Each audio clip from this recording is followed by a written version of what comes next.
Hello dreamers, I wanted to talk to you today about recurring dreams.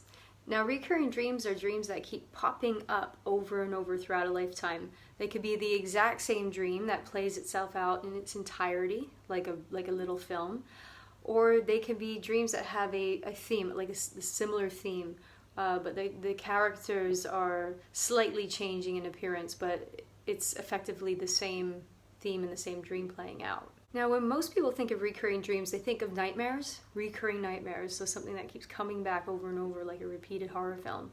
But recurring dreams can also be pleasant or positive ones, sometimes very mystical or sublime as well. So why do we have recurring dreams? Why do we have the same dream popping up over and over throughout our lifetime? Now, recurring dreams most often are experienced in childhood, so you might find that you've actually had recurring dreams when you were a small child, but then they stopped.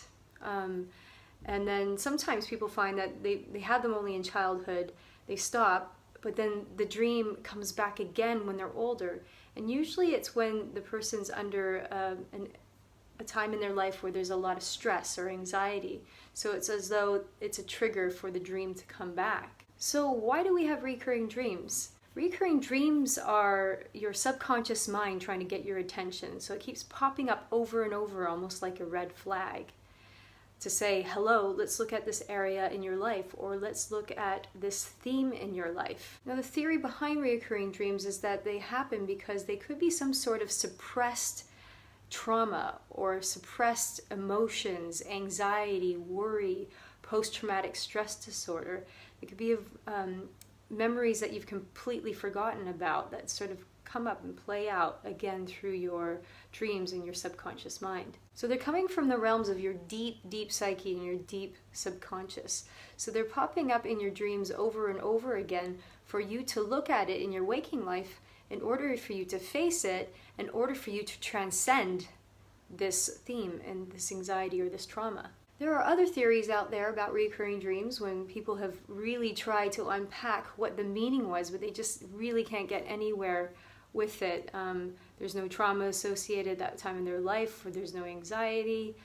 And so there's a theory that possibly the recurring dream could be a past life experience and that it's coming through in their current life now for them to sort of transcend and to shed away. But let's have a look at the now and recurring dreams as they apply to your own past traumas in your own life, your current life, and anxieties, stressors. So one way of transcending a recurring dream is simply by acknowledging it. So a really good way of doing that, first off, is writing down the dream in its entirety. So get your dream journal out and sit in reflection and write down the recurring dream.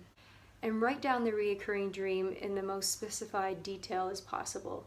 So include the emotional content, details of what was happening, sights, sounds, aromas, anything at all that's very specific to the dream. All these details are big clues, especially the emotive content, the emotional content. These are big clues as to what was going on. They're also big clues for you to sort of understand and decode your own recurring dream. After you've written down your recurring dream, sit in reflection and reflect on it and have a meditative moment and let your mind sort of expand a little bit more in the dream. Feel the emotions fully and also just let your mind sort of unfold. You might find that you get some insight or some wisdom.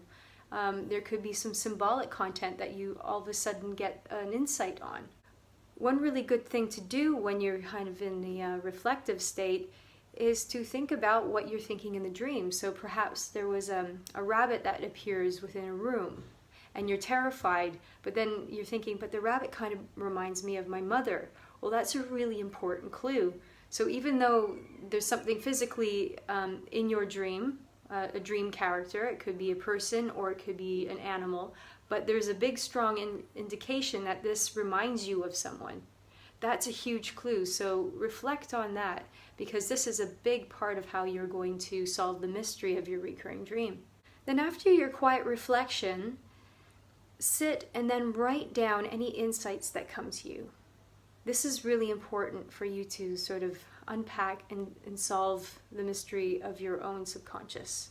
And after you've done that process, sit down and think about how you would change the dream. So now rewrite the script.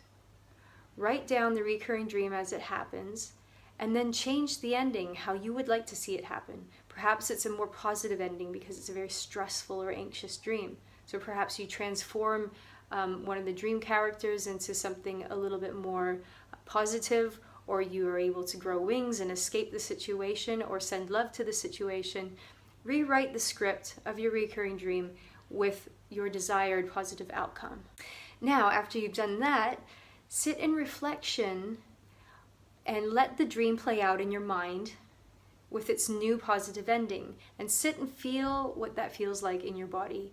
Let yourself feel how that feels like emotionally, and see it in your mind's eye how that plays out, this new recurring dream with a totally new different script, positive ending, transformative ending. Now what you're doing here is rewriting the script. So you effectively are the director of your own film. Your recurring dream is a film that's been played out like a rerun over and over again for all of these years. So now you're taking control of the script behind the camera, changing the scenario, and you're rewriting the script. What this happens is it brings closure within your emotional body. It also rewires and retrains your brain that when this recurring dream does kind of happen again, when you're in the dream state, your mind will be triggered into remembering that you've changed the outcome of this dream. Perhaps you will become lucid within the recurring dream the next time this happens. So the more you do this sort of reflective, re-scripting procedure, the more you'll find that you can kind of hack into your dreams and change your recurring dreams, and possibly even have a lucid dream in the midst of it all as well. So this is just a very basic way of getting into decoding, hacking into your recurring dreams, changing the outcome, transcending any past emotional trauma or pain that is, involved with this recurring dream. And it's just a very effective and easy way for you to sort of start to get on top of things with understanding your dreams. Of course, this might not be a one-shot wonder. This could be one of those things where you need to practice at and, revisit. So you might find that you need to carry on with doing reflective and journaling and re-scripting your recurring dream and changing the outcome. It might be something you have to do quite often, depending whether or not how plagued you are with recurring nightmares specifically. So don't give up, carry on, try this sort of practice. You might find that it is, very effective in the way you transcend your recurring dreams.